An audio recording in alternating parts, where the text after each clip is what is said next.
old school, do you? Nobody who No. plays old school calls it recall. There's a card called recall. It's ancestral. It still draws 3 cards. Even if you call it by the wrong name, it still draws 3. Not a lot of artifact mana here. The second piece of fast mana might have let him time walk there. Mm-hmm. And here is Sphere of Resistance. Now, this becomes interesting. Yeah, I like this by making land drops. Time walks. Just time walk by another turn here. Gets a land drop, gets another draw.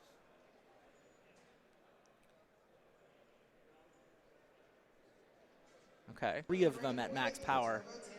DT for Black Lotus was his decision. Yeah, because he has the Yawgmoth's Will. Because he has the Yawgmoth's Will. Oh. So it was Yawgmoth's Will hell in yeah. hand. Yeah.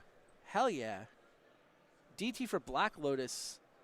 Yawg Will. He gets the Lotus. He's going to get to Ancestral. He's going to get to Walk. He probably, with that Ancestral, gets on the Library of Alexandria. He can probably flash back a DT. He's going to be running into, more Moxen. The Opal's going to be online here.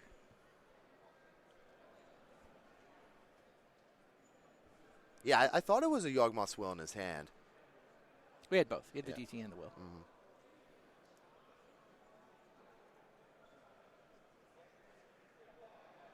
And now, basically, Brian Koval's... Jet turns on the Opal.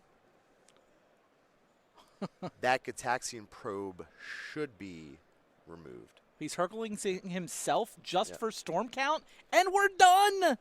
Another turn 2 kill for Brian Koval.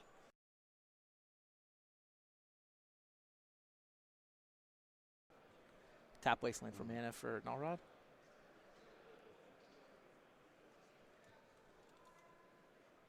Oh, Lodestone. Or he has a Lodestone Golem. Beatdown and Disruption. Lodestone, obviously a very good card. Not always the best here because Paradoxical Outcome plays so many mana rocks. Wow, and Koval does not go with his library. He goes Island Mana Vault instead. Yeah, he's going to deploy the Mana Vault, look to try to stay ahead of potentially accumulating Sphere effects. But here comes the Null Rod.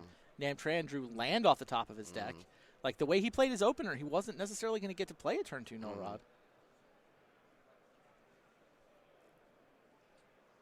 And now it's 6 cards for Brian, so he's still not on the... With Null Rod shutting off the Mana Vault, though, and then now Wasteland pressuring the mana base, it's just, now we're seeing the collective disruption here. He's gonna get, it's going to be one of these spots where he has to, main phase Hercules, and then they just get to recombination of the Lodestone and the Null Rod. Seems like too much. And Nam drew another land off. Opal, the name with the Revoker.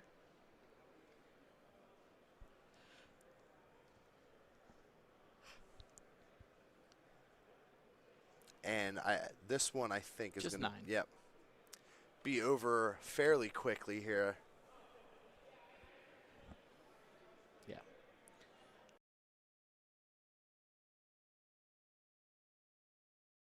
I'd say. But the draw's good. Yes. Maybe he already has a DT target picked out. I guess he does. What does he get here? PO's not bad, though. Like, just a PO would set up next turn, draw 4 based on the top. I think you would. I think he got Paradoxical. Figuring he's got Force of Will blue card for whatever the disruption spell is. I mean, because the thing is, if he gets Academy, his ability to find business is down to just Preordain plus top.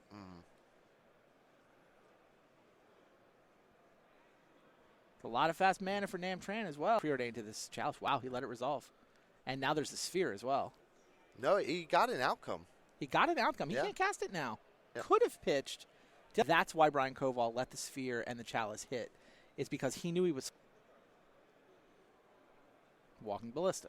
Had this Hercules, but I mean, he also knew it. He had a Force of Will. Yeah. If he hadn't seen the Hercules, Brian Koval takes, a couple of shots from a Ballista, and then look, it's all back in Tran's hand. He's next turn, and then just casually draw all those cards. You'll see him activate Divining Top as a response. He'll cast Paradoxical Outcome. That way he gets to draw 4 cards. Then the top activation will resolve. No top to flip on top, but you still get the card. So functionally, it's like drawing 5 from the outcome.